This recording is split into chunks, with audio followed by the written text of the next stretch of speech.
Good morning class. Welcome to the YouTube channel of Lalbagh Girls Intermediate College.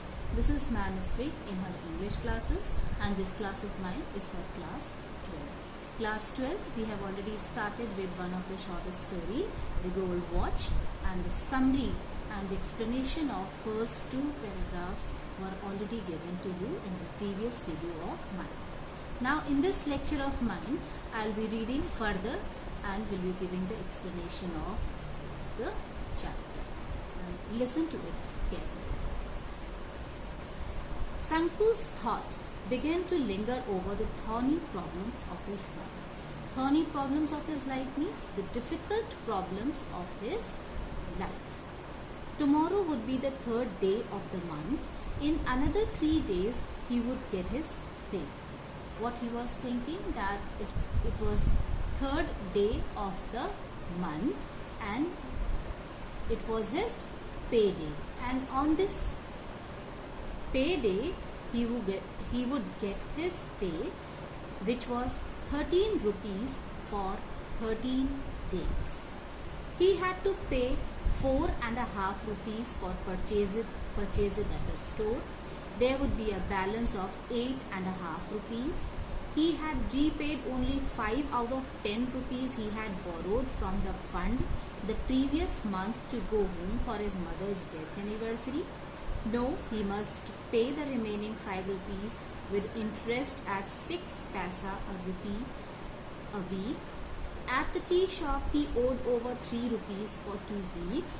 Besides previous arrears amounting to a rupee and a half, he owed 6 rupees from Ali for supplying extra rice, bidis and other odds and ends. 1 month's house rent was 3 rupees. In addition to these sums, he had taken small loans of 12 paisa, 25 paisa and 50 paisa from several people. And his wife reminded him 2 days before about the 1 rupee to be paid to the fish woman. Sanku mentally added up the total amount that he needed.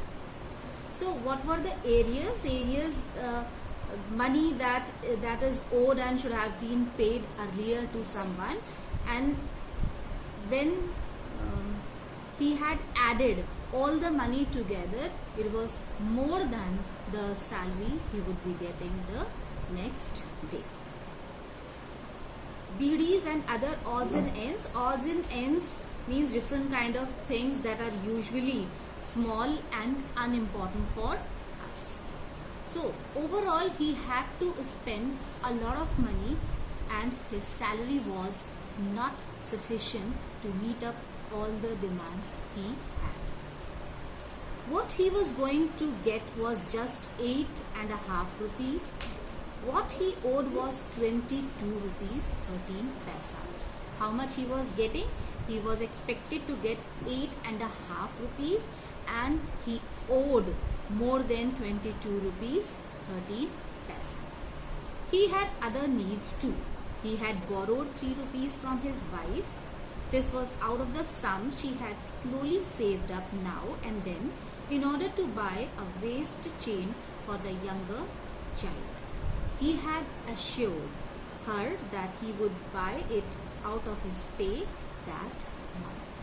He had also bought money from his wife, which his wife has saved to buy a waist chain for her younger child.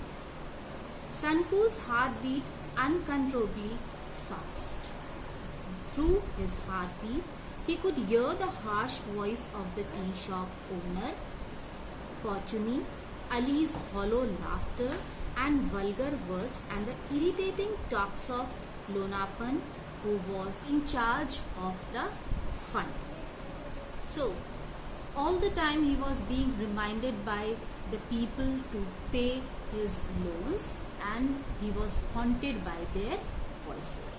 He felt that they were all surrounding him like rowdy boys. Rowdy boys means now boys which are noisy and disorderly. Armed with sticks gathering around, a stray dog.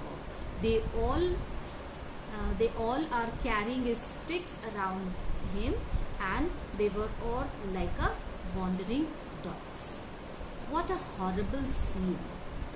Finding it unbearable, Sanku turned over on his stomach and thought, I have no alternative but to pick it up tomorrow. Will it not fetch at least 20 rupees? Even 15 will do. 15 plus 8.5, that is 23.5 rupees. It will fetch. Fetch means it will yield or make. What he was thinking? He was thinking of stealing the gold watch of his engineer. He was able to pay his debts and live in peace. A life free from debts, with a feeling of relief, he drifted into a light sleep. As we know that he was unable to sleep that night and was thinking about the debts which he had taken, and when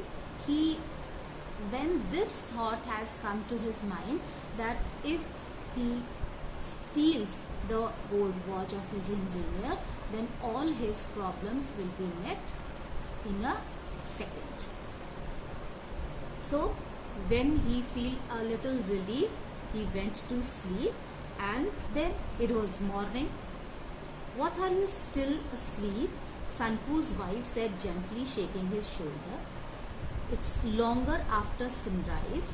Sanku raised his head at once. His wife picked up the younger child who was crawling up to her and said, Sanku, don't you have to go to work today? It was late in the morning and Sanku was still sleeping. His wife has awakened him and reminded him that he has to go for his work. Oh yes, he said, and got out of bed. He said, yes, I have to go for my work, and he got out of his bed. He stepped down into the courtyard in a hurry, watching the golden rays of the morning sun piercing the lush bamboo foliage. Piercing the lush here means the plant's leaves, when the sun raises falls onto them, it gives a nice texture. And bamboo foliage means a roof covering with reeds and or straw leaves or the different materials. On the eastern side, and brightening the old palm leaf thatch. He washed his face and hands as usual, put on his working clothes, and was about to leave for his factory when his wife said, when he was about to leave for his office, then something was reminded by his wife. Listen, you must buy some ointment for the child. She threw a commanding look at him. Sanku felt that each of the sores on the child's festering body was staring at him gruesome way. A moment passed in silence. What sort of ointment? Sanku asked like a fool. Ointment for the sores, continued the wife. You mean you have not seen the sores all over the child's body? Yes, how many paisa worth of ointment? At least 13 paisa worth. We must apply it for 3 days at least. Sanku began to walk with bent head. Please, she called out in a soft voice. Sanku looked back. She spoke gently. Please bring 2 ripe bananas when you come back in the evening. The baby starts crying at night and I have no milk to give. When he was ready to leave for his office, his wife reminded him that he has to bring ointment for the baby, for the sores on his body, and the bananas which she required to feed her younger child. There was no milk in the home. He was surrounded by all these things, all these conditions. Then he thought of stealing the watch of the engineer. So this is all about for today's lecture, and in the next lecture I'll be giving the explanation of the rest of the story. Thank you and have a nice day.